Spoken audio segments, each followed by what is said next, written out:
È un impegno che abbiamo assunto il 23 marzo a Padova in un convegno regionale durante il quale noi avevamo promesso la consegna di 6 strumenti, 3 alla direzione regionale del lavoro e 3 al comando regionale della Polstrada.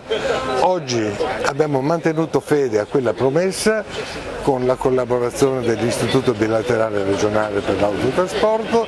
Ne siamo felici perché si conclude positivamente una fase che ci ha visti collaborare molto frequentemente con la Polstrada, collaborazione che continuerà ancora per il futuro, perché do un solo dato: in questi 7 mesi abbiamo formato oltre 1100 dipendenti.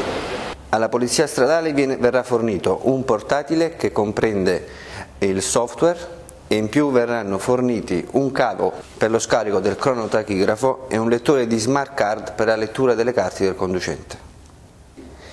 Gli addetti ai controlli sulle strade, quindi gli agenti di polizia stradale, hanno la possibilità di fare lo scarico completo sia della carta che della memoria del tachigrafo digitale, analizzare quei dati, rilevare le eventuali infrazioni ed anomalie e guasti del tachigrafo.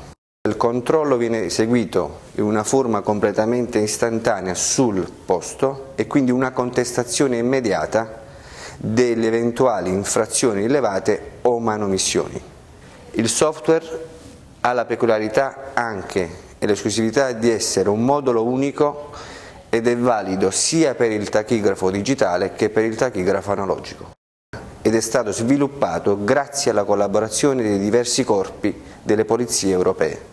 Questo programma, il Police Controller, è usato dalla Polizia di Stato e dal Ministero degli Interni già dal 2008. Oggi una dotazione aggiunta che viene fatta al Dipartimento di Polizia Stradale per quanto riguarda la Polizia di Stato, mentre sì è una primizia per quanto riguarda invece la DPL del lavoro. Il sistema analogico rileva il disco e lo stende in una forma orizzontale e lo interpreta nello stesso modo di un dato digitale. Automaticamente, una volta rilevati, quindi una volta assimilati e introdotti i dati digitali e analogici, automaticamente dà un checklist delle infrazioni.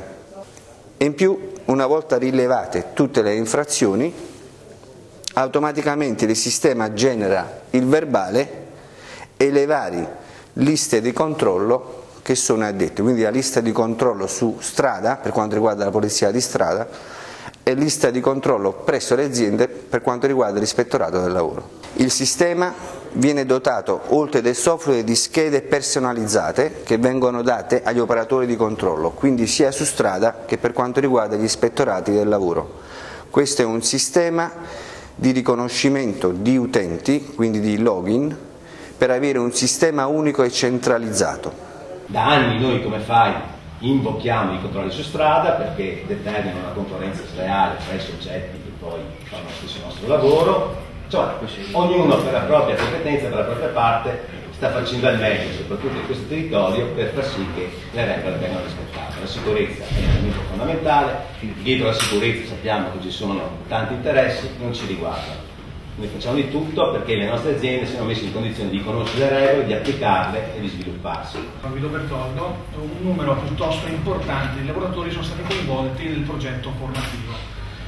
È necessario, per chi si occupa di formazione, avere dei segnali di ritorno, e per cui una volta consegnati questi strumenti e una volta messi in opera, noi avremo la necessità di conoscere quali sono gli esiti anche di questo lavoro che è stato prodotto in strada. Il consegnare un software che permette di accelerare i controlli, di evitare una parte di contenzioso che comunque esiste e qualche volta è notevole tra chi viene, posso dire, tra l'accertatore e poi l'accertato dal punto di vista di questo elemento, un elemento comunque che diventa importante. Certo avremmo preferito che il nuovo codice della strada nella manovra finanziaria avesse previsto anche più pattuglie della stradale, maggiori organici della vigilanza dell'ispettorato del lavoro. Abbiamo attivato un gruppo di studio, un gruppo di lavoro da operatori, alcuni sono qui presenti, proprio per poter affrontare con la dovuta serietà tutta la partita, che sappiamo bene essere complicata e, perché no, di peso specifico sicuramente rilevante. Sicuramente la qualità dei controlli va migliorata e questo può essere fatto prima di tutto con la formazione che si deve riferire anche agli operatori di polizia e sulla quale stiamo battendo in maniera veramente significativa e chiaramente dalla parte dell'autotrasporto. E con l'altro elemento è sicuramente quello delle dotazioni. Ibra, nato una decina d'anni fa, voluto fortemente dalla FAI, con un accordo tra imprenditori e le 3 organizzazioni sindacali, quale raccoglie dei fondi sia dalle aziende che dai dipendenti per utilizzarli poi alla crescita sia dei lavoratori sia delle aziende stesse. Far crescere gli operatori all'interno delle aziende e far crescere gli stessi dipendenti. La cerimonia di oggi, con la consegna di questi strumenti alle forze di polizia e agli organi di controllo, servirà a migliorare anche i rapporti e ai controlli. È inutile, noi vogliamo fortemente questi controlli proprio perché le aziende si rendano conto che si può lavorare solo nella legalità.